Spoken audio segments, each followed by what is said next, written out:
মুস্তাফিজকে না পাওয়ায় দিনে দিনে হতাশা বাড়ছে কলকাতা নাইট রাইডার্সের স্কোয়াডে।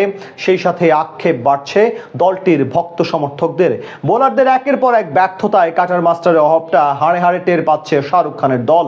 আর তাই তো বাংলার এই সুপারস্টারকে দলে না পাওয়ায় সোশ্যাল মিডিয়ায় আফসোসের বুলি ছড়াচ্ছেন কলকাতাবাসী। মুস্তাফিজকে না পেয়ে কলকাতার ভক্ত সমর্থকদের এই হতাশা নিয়ে বিস্তারিত রিপোর্টে। রোহিত কোহলিদের দেশে আইপিএল এক উৎসবের মঞ্চ হলেও কলকাতা নাইট রাইডার্সের ভক্ত সমর্থকদের কাছে এটা রীতিমতো এক বিষাদে পরিণত হয়েছে। অনেক আশা নিয়ে নিলামের মঞ্চে কোটি কোটি টাকা খরচ করেছেন কলকাতার মালিক শাহরুখ খান, কিন্তু সেই খরচ অনুযায়ী সার্ভিসটা আর পাচ্ছেন না কলকাতা। বড় বড় তারকা নিয়ে দল সাজালেও কলকাতার স্কোয়াড দুর্বল হয়ে পড়েছে বিসিসিআই এর এক পক্ষপাতমূলক সিদ্ধান্তে।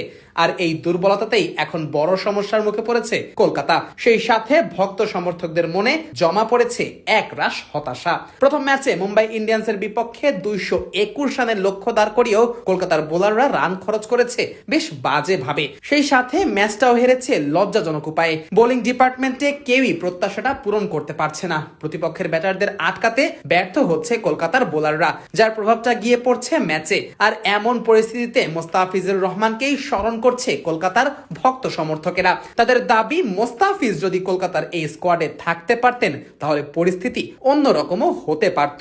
সোশ্যাল মিডিয়া জুড়ে শুধু মোস্তাফিজকে না পাওয়ার হতাশা ঝাড়ছেন কলকাতার ভক্ত সমর্থকেরা। অনেকে তো মোস্তাফিজের পরিবর্তে ব্লেসিং মুজারাবানিকে দলে নেওয়ার সিদ্ধান্তের সমালোচনা করছেন। কলকাতার এমন ডিসিশনকে ভুল বলে আখ্যা দিতেও কর্ণপাত করছে না অনেকেই। বর্তমান সময়ে শর্টার ফরম্যাটের ক্রিকেটে মোস্তাফিজুর রহমানের জুড়ি নেই। তার কাটার স্লোয়ারের সামনে ব্যাটারদের কিছুই করার থাকে না। ক্রিকেট বিশ্লেষকদের মতে মোস্তাফিজ বাঁহাতি মুত্তিয়া মুরলীধরন। কবজির মোচড়ে মোস্তাফিজ ব্যাটারদের সাথে ছেলে খেলা করেন প্রতিনিয়তই। ব্যাটাররা তো বুঝতেই পারে না তার কোন বলের গতি কেমন হবে আর কোন বল কোন দিকে ঘুরবে। এর পাশাপাশি ডেথ ওভারেও বেশ কার্যকরী ভূমিকা রাখতে সক্ষম বাংলার এই কাটার মাস্টার। সেই সাথে নতুন বলেও উইকেট তুলে নেওয়ার সক্ষমতা আছে বাংলার এই সুপারস্টারের।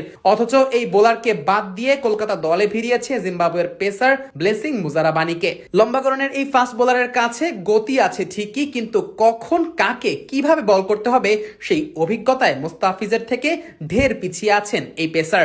বাউন্স আর শর্ট বল দিয়ে যে সবসময় ব্যাটারদের চাপে ফেলা যায় না, সেটাই এখন বুঝে এসেছে কলকাতার।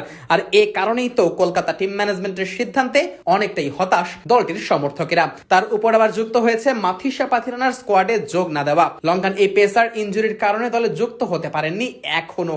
সেই সাথে হর্ষিত রানা, আকাশদীপ সিংরা আসর শুরুর আগেই ছিটকে গেছেন। ক্যামেরন গ্রিনকে দিয়ে বল করাতে পারছে না কলকাতা। সব মিলিয়ে একেবারে হজবরল এক অবস্থা লেগে আছে কলকাতা শিবিরে। নিজেদের প্রিয় দলের বোলিং ইউনিটের এমন অবস্থা দেখে তাই হতাশায় দিন পার করতে হচ্ছে কলকাতার ভক্ত সমর্থকদের। সাথে আফসোসটাও বেড়েই চলেছে ক্রমশ। শুধু এটাই ভাবছে, ইস, আজ যদি মুস্তাফিজ স্কোয়াডে থাকতো তাহলে এমন দিন দেখতে হতো না শাহরুখের দলের।